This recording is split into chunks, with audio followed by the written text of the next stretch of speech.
the Winnerz Circle Sports Talk Show hosted by NEVIDEO Entertainment. My favorite player throws the alley-oop. Got cameras everywhere. We're going to pick it right back up with NCAA in the College Awards. Yeah, last night, College Awards, I see Frank Kaminsky won Big Man Player of the Year. D'Angelo Russell from Ohio State won Shooting Guard of the Year. Stanley Johnson from Arizona won Shooting Forward of the Year. And I believe Montrezl Harrell won Power Forward of the Year. And then we had the Utah point guard. What was his name again? Daylon Wright from Utah won the point guard of the year. So it was a really good ceremony. A lot of people who I expected to win won. And it just shows you that, college basketball has grown for the mere fact that we have freshmen winning college awards that seniors usually win at the end of the year. So it was really good. Yeah, true, man. These freshmen are stepping up big time this year at every position. So they coming in trying to make a statement, man. They don't want to wait their turn. Yeah, right. I mean, let's look at Kentucky. I mean, they got 7 players entering the draft this year, Darrell. I mean, is that a record? I don't know if that's a record, but that's pretty amazing, man. And it also goes to show you that they're not coming in to stay for the long haul. They're coming in, make a name for themselves, build their stock up, and go to the next level, which I can't knock them for. I mean, we can't because kids definitely want to get paid nowadays to play basketball. But let's talk about this a little bit. The one and done rule, NCAA, is trying to the NBA is trying to put a block on that. But you have players, Kevin Garnett, Kobe Bryant, LeBron James, Tyson Chandler, straight from high school to the NBA, seamless transition. And even players like a Kwame Brown that made the jump. I mean, he as bad as his career is to us. Yep. Guy's still rich. Mm-hmm. Yeah, absolutely.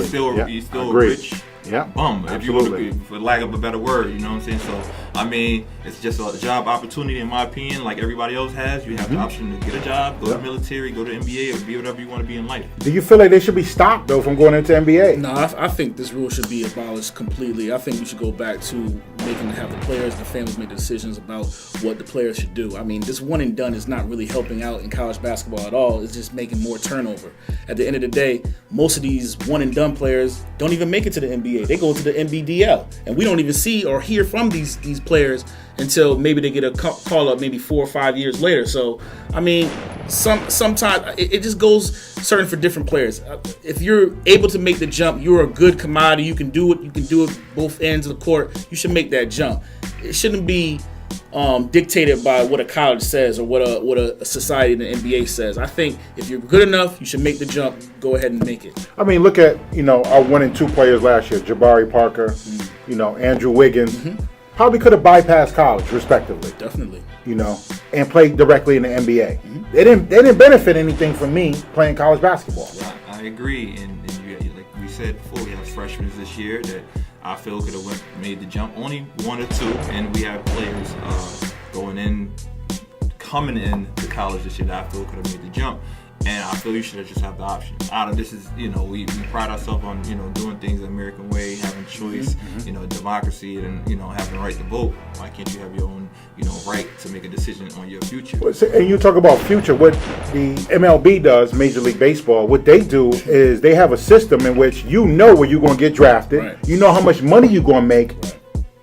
As long as you're over 18, you can make the decision to go into the draft. Yeah. Should the NBA come up with something like that, knowing, okay, Darrell, you know what? You're going to be the number 9 pick this year. You'll probably get about $5 million. Is that suitable for you? Yes or no? No. Okay. No, and the reason I say no is because their farm system works for them. Everything that works for baseball doesn't work for basketball. And basketball, who's to say I'm only going to make $5 million? Like, if I go to a big market, I may be able to make a little more. If I'm number 1 pick, who are you to tell me I'm not going to be number 1 pick? I understand. So, okay. Just options is a beautiful thing, and I think these young kids should have an option. Well, we see that AAU is starting to be a conglomerate now in the world. So, at the end of the day, I think our farm system, as far as basketball, is getting better. There's a lot of corruption still in there that we need to root out. Fundamentals is definitely something that all USA basketball players need to have a better grasp on. I agree. We have European players coming in from Europe everywhere, and they're getting paid buku amounts of dollars, and they can do a simple drop step. A simple drop step is just easy to do, but yet still, we still have some of these young players out here in the U.S. that want to cross over, they want to highlight dunk, we need to get the fundamentals of basketball back. Fundamentals, sort of like Kaminsky, right? So to make case in point, he stayed 4 years. Look how polished he is. Right. Whether he goes on to the next NBA level and does great, doesn't matter. But he's polished though, and he has real good moves. Not athletic, right? 7 foot, solid player. See, but my take on that is when you're so good, like Julio Okafor, when you don't really have anything else to gain at the age of 18 playing with more college players. You can go to NBA, you can get a good meal plan, you can get a good workout, you can get the best trainers in the world, you can play with the best competition, summer league, and then go to the season. You're getting better at a faster rate. The accelerated, learning process is way better in NBA than it is in college. But how does it hurt programs like Kentucky? Because that's what they live for. Calipari loves this thing. Make us stop here at Kentucky. We make some money off you. We go to the NCAA tournament. We place, right? Then we get 7, 8 new more All-Americans going to Kentucky. How does it hurt a program like him?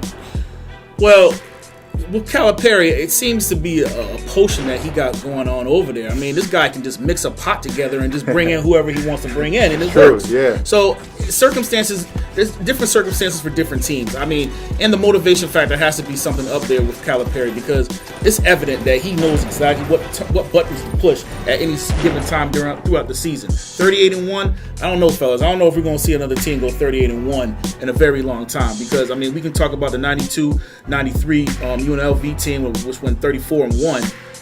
And there's other teams that we can talk about, but 38-1, that's a high feat. And they lost into almost the final game of the NCAA championship. So I don't know what he's doing, but he's doing something. Well, you have programs like Kentucky, you have programs like a Duke, but I think all that needs to be discussed when you're doing your recruiting. If you go recruit at a kid's house and you say we need you there for 4 years, if you can sign up for 4 years, obviously if your stock is high enough at the end of the season where you can make the jump, and make the transition, and your coach knows you can do that.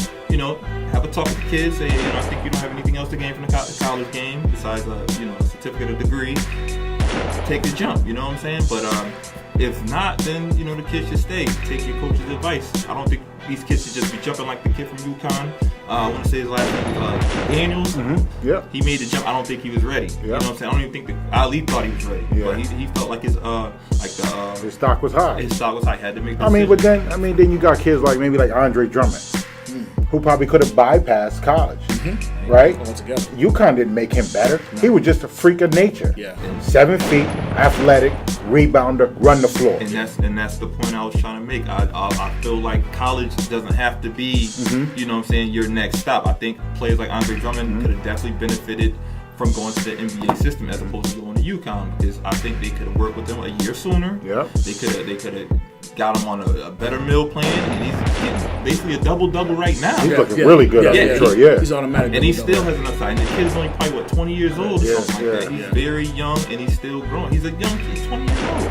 So, I mean, college shouldn't have to be your option, I mean, there are some case in points, where, LeBron, Kobe, Garnett, they were, elite players in the NBA. They're special guys. Yeah. It's not the case for everybody. I mean, you do have some players, maybe Tyson Chandler, right?